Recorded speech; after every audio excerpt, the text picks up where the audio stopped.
puberty.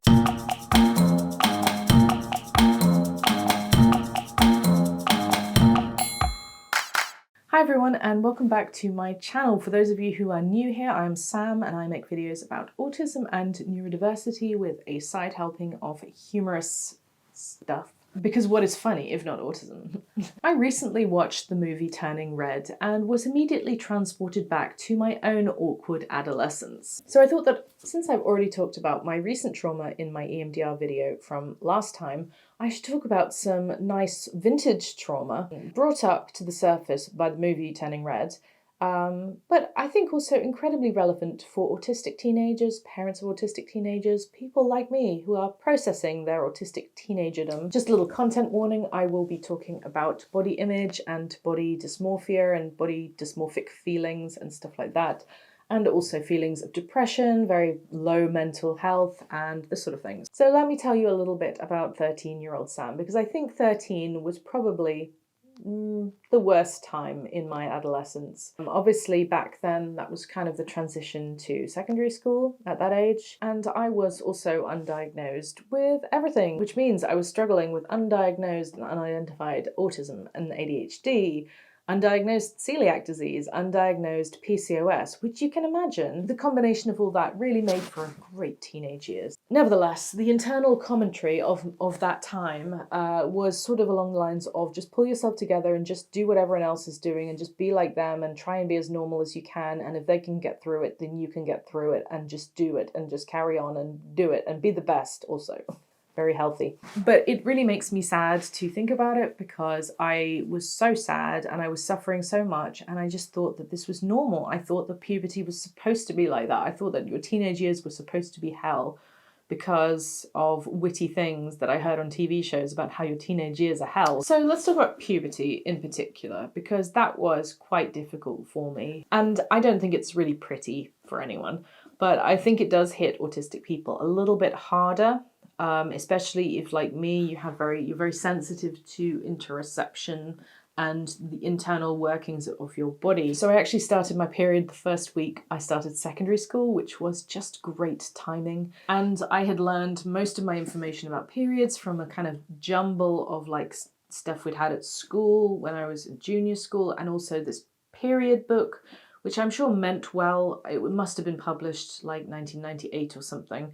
But it definitely gaslit me about a lot of things, including how my body was feeling. You know, back in the late 90s, it was pretty common to be like, period pain isn't that bad. You know, look at these people in this advert, they're roller skating in white trousers while wearing Tampax, so why aren't you? Don't let pain hold you back. Just do some light exercise. That will help with your period pain. You know, I took that on board because I thought that they were giving me helpful information about how my body worked, and this must not be that bad. I must just be being too sensitive. And I get that they're kind of trying not to scare girls, but this has really got to stop. And if we say that period pain is bad, it needs to be listened to. Oh, I wish I could find the author and give her a piece of my mind. I wonder if that book is still around anywhere. It was published, must have been published late 90s, and it had a bright pink cover because of course it did. But yeah, I would shake my fist at her for sure. So there's a lot better information, there's a lot better products now. There are menstrual cups and period pants and all these kind of wonderful inventions, from a sensory point of view at least, that they just didn't exist back then. People are a lot less ashamed, there's a lot more talk about it. You know, the movie Turning Red is incredible because like, that would never have been made back in the 90s, and we all needed it, but it would never have been made. But my sensory issues were really through the roof during puberty, and I had no idea. I just thought that I had to get on with it like everyone else did. In addition to the period stuff, which is just a bundle of fun, I also had very painful growing pains. And I also got a huge amount of stretch marks on my legs and my hips all over, and I thought I'd contracted some kind of a horrible disease because like they were bright red and they just suddenly appeared. And it was quite alarming because nobody says, by the way, you might experience stretch marks all over your body even though you've not even grown that much. And so I was really struggling with almost every aspect of puberty, with periods, with growing, with feeling big.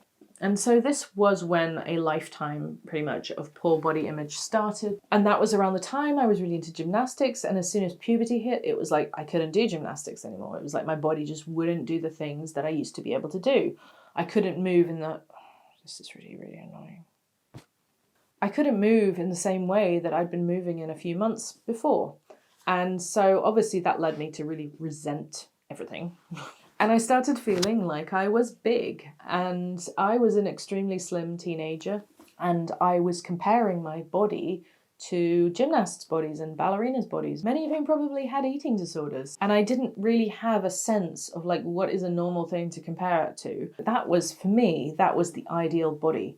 And it's taken me a very long time to get that out of my head, that this is not a grown woman's body by any means. So I really took it on board that the reason that I wasn't as good as gymnastics and at ballet as the others was because my body was wrong, because I was bigger or something like that. And nobody kind of ever told me that it's like, okay, well, you just have to maybe practice in this way or practice in that way. Or there are some people that their bodies are just not suited for dance. It's not because they're big, it's just because they are different. You know, I have flat feet. Like I was never going to be a ballerina, actually. But, you know, somebody could have told me that. I still remember this was the era when we had celebrity magazines that, you know, they would get a celebrity and they would circle small bits of cellulite with a big red pen and publish it in magazines. And I don't think you really get away with that sort of thing today. That was the normal culture. Like, that's what we do. We scrutinize everyone's bodies for fun. Except no one's having fun, are they? Let's move on to how I dealt with school and my workload and the concept of laziness. So when I was 12, almost 13, I started in a school that was extremely competitive and high functioning, high performing. It was very, very kind of like elite school or whatever. But because I had applied for the scholarship, of course I applied for the scholarship at the most elite school, and I'm just like, I didn't get that, so therefore I'm stupid. I had very black and white views about especially my self-worth back then. So even starting to get into the school, I always felt like I wasn't quite good enough. And this is despite getting good grades. You know, it was the kind of school where you get a B and you're like, this is a problem, and a C is a complete disaster. So the culture of the school didn't really help with my own feelings about the matter. But even though I was getting good marks at school, I was desperately struggling with executive functioning issues. My life was full of stress and I couldn't keep up with the workload. So I thought that I would make up for being, you know, apparently less than everyone else by taking on a bunch of extracurricular activities, working myself really hard, and all the time considering myself extremely lazy. Dear viewers, this didn't work. I did not manage to outrun myself, I just managed to overwork myself. And I don't know who needs to be reminded of this, but resting is not laziness. Just in case anyone needs that message right now. Consider this a sign from the universe. So I'm in a school where they have lessons from 8:45 to 5:20. More lessons on Saturday mornings as well. I am on the gymnastics team. I do ballet lessons, speech and drama, dance club. As I got into being 16, 17, 18, of course you are then being like, oh my gosh, universities won't like me for who I am, so I have to put even more on my application. It's actually making me feel a little bit ill thinking about it, because I was doing so much in addition to all of the subjects and the exams that I was preparing for. And, you know, in hindsight, I don't know why the pastoral staff at the school didn't pick up on this. Did they think, was this normal? Was this what everyone else was doing? Because I don't think everyone else was doing this much. But I think it was because I got good grades that they were like, well, there's no problem here, is there? And I actually hear that a lot from people. You know, you think, well, I wasn't diagnosed at school because I had really good grades, and so nobody ever identified a problem, as if grades are an indicator of any problems. They can be, sure, but it's just, yeah. So if you're a teacher, you can look beyond the grades, you know, that you are giving them. I don't actually know how I managed this. At the end of every term or semester, I would collapse with exhaustion and I would be ill for several weeks afterwards. I literally worked myself sick at that time. And okay, I was undiagnosed with celiac disease, so I was ill anyway, but it's just, looking back on it, it just seems really, really ridiculous that was completely normal for me. And I still considered myself lazy. Yeah, go figure. But I was just desperately trying to convince myself and everyone around me that I was good, that I was capable, I was just as good as everyone else, I deserved to be there. So that's kind of what happens, isn't it, when you have very low self-esteem. And as you can imagine, when you keep this up for 6 years, which was the time I was at the school, My mental health was really beginning to suffer at this point because I wasn't getting enough good rest. And I did have friends at the school, probably because it wasn't the sort of place where, you know, it was, you were shunned if you were a geek. You still found people because there were plenty of nerds in the school to be friends with. But I was still always anxious that I would lose my friends, or that they wouldn't like me if I was really myself, and they wouldn't like the real me if they found out who the real me was. And so it was a very isolating time. It was a time where I alienated myself as well, because I was so afraid of being rejected that I didn't even try to make friends with people sometimes. I'm so glad that has changed now.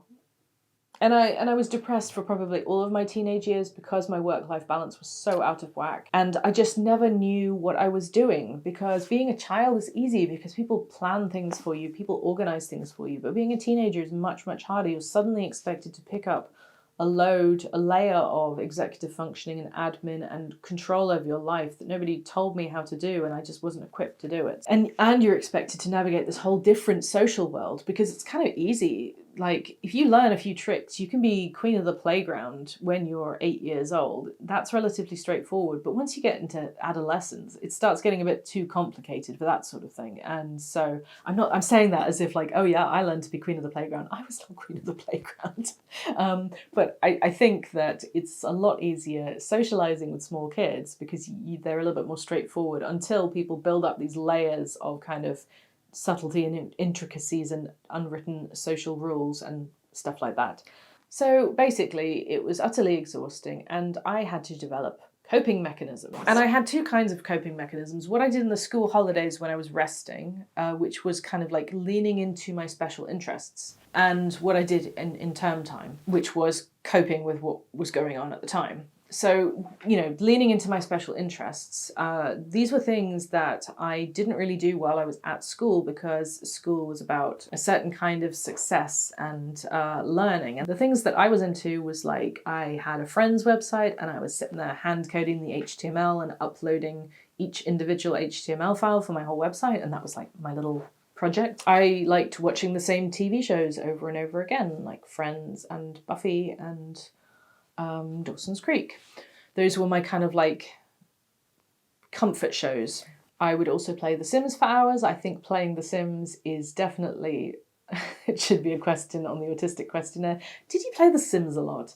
Pretty much everyone I know who played The Sims a lot as a teenager is like autistic. So yeah, I hope that's not too confronting for anyone watching this. I taught myself the guitar because I wanted to be cool, basically, because I wanted to be Phoebe from Friends. So I taught myself the guitar, and I wrote angsty songs in my bedroom that I never played to anyone.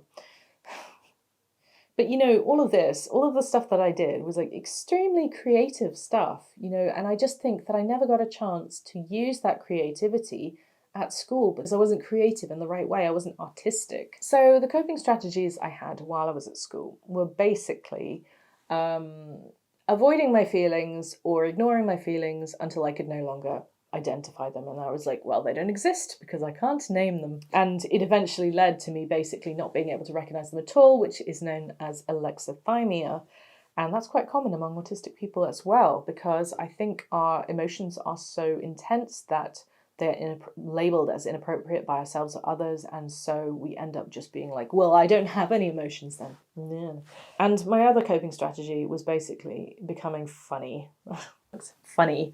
And cultivating a very sarcastic persona, because everybody loves a comedian, right? You know, like, if I can't be cool, then I'll just be funny, and then people will kind of like me because I'll amuse them. And even if they're not my friend, they'll be like, oh yeah, Sam, she's funny, kind of thing. I don't even know how successful I was at being funny, to be perfectly honest. I don't know if I had the desired effect, but that was certainly kind of a thing that I was trying to do, because I was like, maybe people will like me if I'm funny. And now I have a YouTube channel where I'm like, maybe people will like me if I'm funny. So I've really grown up since then. And I was quite repressed. I was self-repressed back then, because I had this very strong idea that people would not like me if they knew the real me. And now that I know that that's an autism thing, because people probably wouldn't have liked me if I was myself, because they would be like, who's that weird girl? And I remember when I left school, I went through this weird phase of trying to be like the opposite of the inner me that nobody would like. It's not the opposite of me at school, but like the opposite of like my true self, because I'm like, clearly nobody's going to like that. So let's just be the opposite and then people will like me. I mean, it is hard to be yourself when everything around you points to how awful that would really be. And so the thing that really changed me was, I went through university largely just trying to be someone that I thought maybe somebody would like at some point. And the thing that probably changed me for the better was meeting my husband. I met him when I was 22, 23, something like that. It was 2008.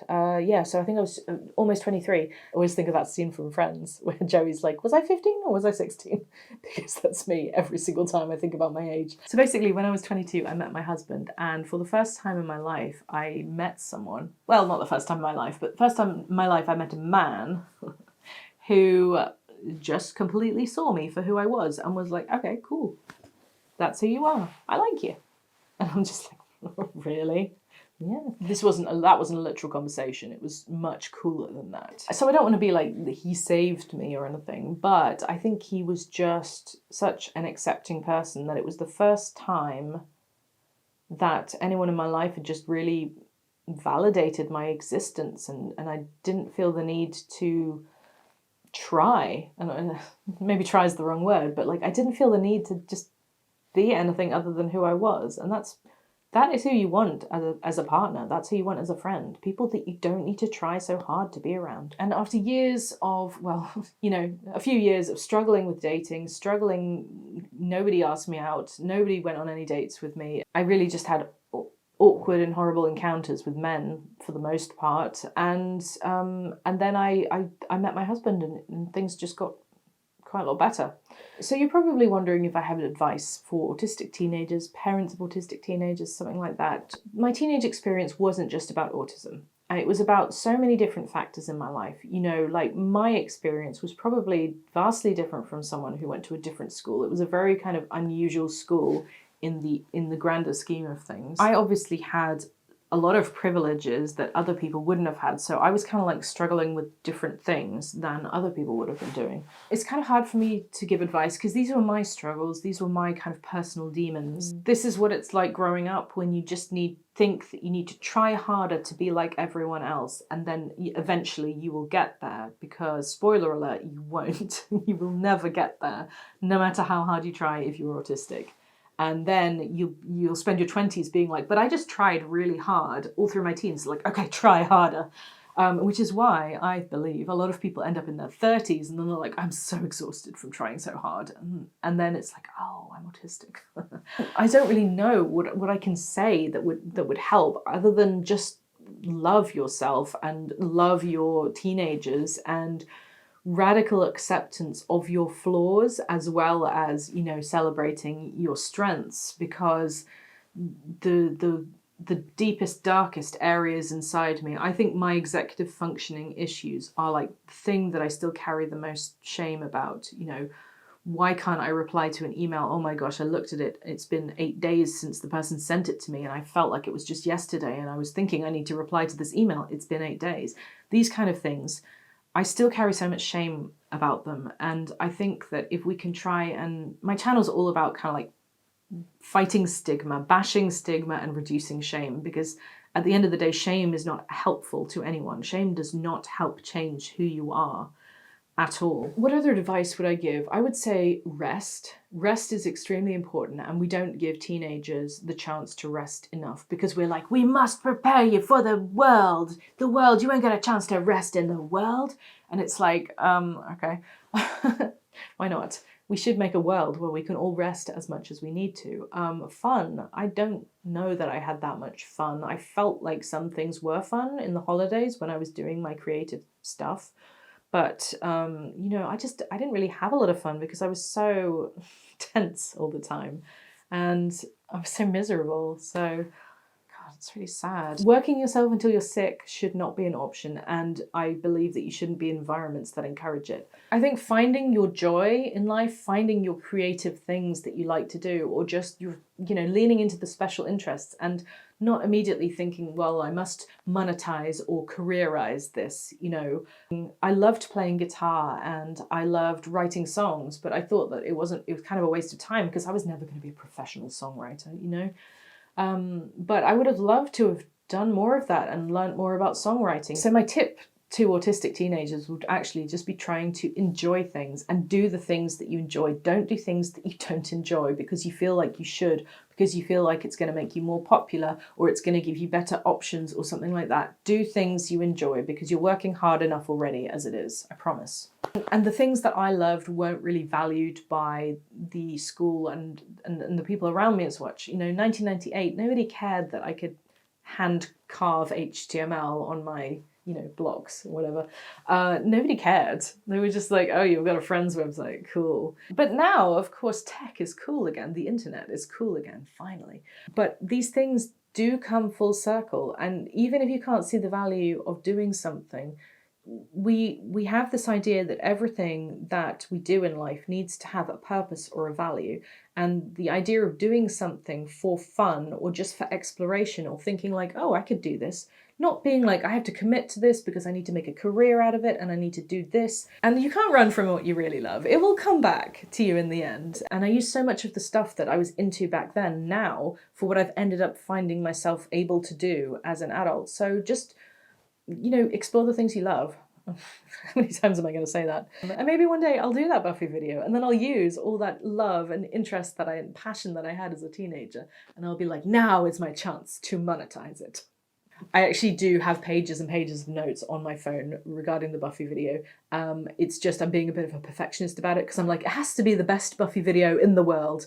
And so, of course, that makes it a little bit hard to start when you put that much pressure on yourself. So, yeah, the TLDR version is focus on the joy and love and things that bring you joy during what is a pretty horrible time in your life. And things do get better after you leave school and after you start establishing yourself in the world as a human being. And I know this is just my story. I am not even suggesting that this would be like anyone else's autistic teenager story. This isn't about top tips and listicles and what it's like to be an autistic teenager from every perspective, but this is just my story and I hope you enjoyed it. I will see you next time. Bye. Hello everyone and welcome back to my channel. For those of you who are New Year's, what? Huh? Resting is not ladiness? Resting is not ladiness. Ladies work extremely hard, I'll have you know. I was on Usenet. You know, I think autistic people have always used the internet, even before it was built. And now I'm in my 30s, I'm in a situation where I have a platform